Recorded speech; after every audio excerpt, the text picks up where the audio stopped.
Around and about. On the 12th of July at 7 o'clock, as the Count was crossing the lobby on his way to the Boyarsky, Nina caught his eye from behind one of the potted palms and gave him the signal. It was the first time that she had hailed him for an excursion this late in the day. "Quick," she explained, when he had joined her behind the tree. "The gentleman has gone out to dine." The gentleman? To avoid drawing attention to themselves, the two walked casually up the stairs. But as they turned onto the third floor, they ran smack into a guest who was patting his pockets for his key. On the landing directly across from the elevator, there was a stained glass window of long-legged birds wading in shallows that the Count had passed 1,000 times before. Nina began to study it with care. "Yes, you were right," she said. "It is some kind of crane." But as soon as the guest had let himself into his room, Nina forged ahead. Moving at a brisk pace along the carpet, they passed rooms 313, 314, and 315. They passed the little table with the statue of Hermes that stood outside the door of 316.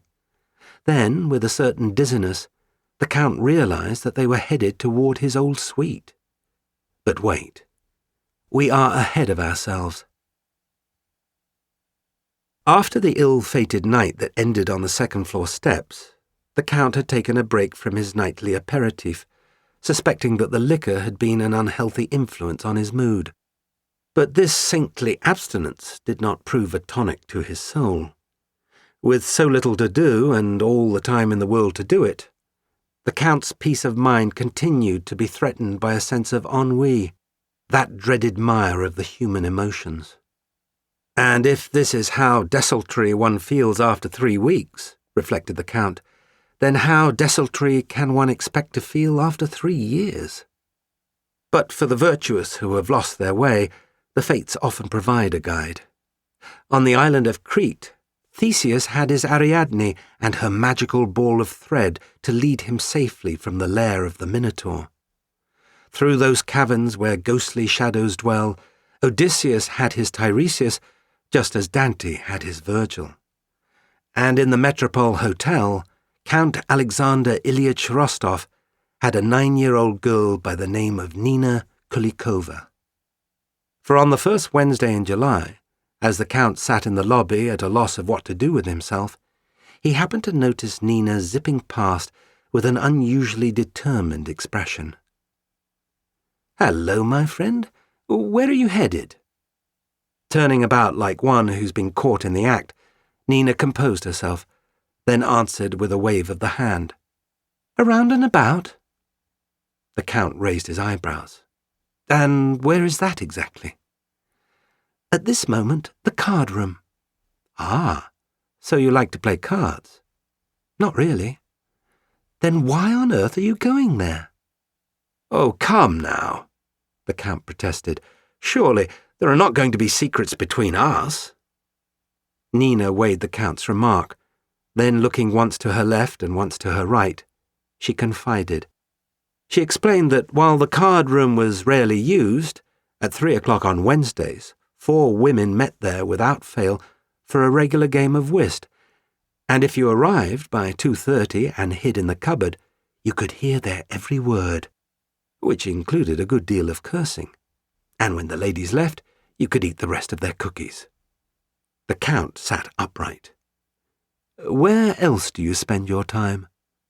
Again she weighed the Count's remark, looked left and looked right. "Meet me here," she said, "tomorrow at 2.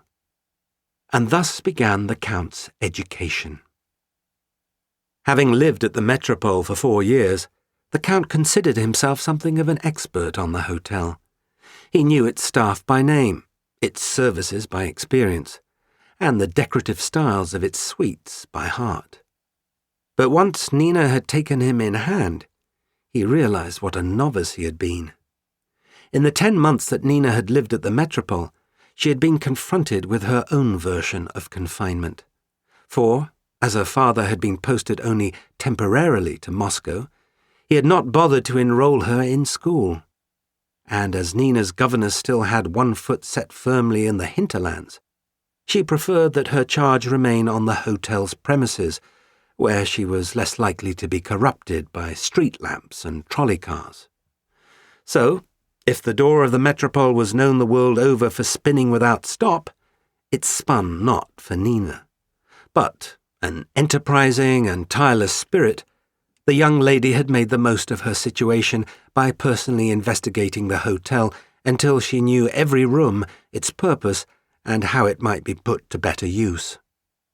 Yes, the Count had gone to the little window at the back of the lobby to ask for his mail, but had he been to the sorting room where the incoming envelopes were spilled on a table at 10 and at 2, including those that were stamped in red with the unambiguous instruction, "For immediate delivery"? And yes, he had visited Fatima's in the days when it was open, but had he been inside the cutting room? Through a narrow door at the back of her shop was that niche with a light green counter where stems had been snipped and roses dethorned, where even now one could find scattered across the floor the dried petals of 10 perennials essential to the making of potions. "Of course," exclaimed the Count to himself. Within the Metropole there were rooms behind rooms and doors behind doors. The linen closets, the laundries, the pantries, the switchboard. It was like sailing on a steamship. Having enjoyed an afternoon shooting clay pigeons off the starboard bow, a passenger dresses for dinner, dines at the captain's table, outplays the cocky French fellow at baccarat, and then strolls under the stars on the arm of a new acquaintance, all the while congratulating himself that he has made the most of a journey at sea. But in point of fact, he has only exposed himself to a glimpse of life on the ship, having utterly ignored those lower levels that teem with life and make the passage possible. Nina had not contented herself with the views from the upper decks. She had gone below, behind, around, about. In the time that Nina had been in the hotel, the walls had not grown inward, they had grown outward, expanding in scope and intricacy. In her first weeks, the building had grown to encompass the life of 2 city blocks. In her first months, it had grown to encompass half of Moscow. If she lived in the hotel long enough, it would encompass all of Russia.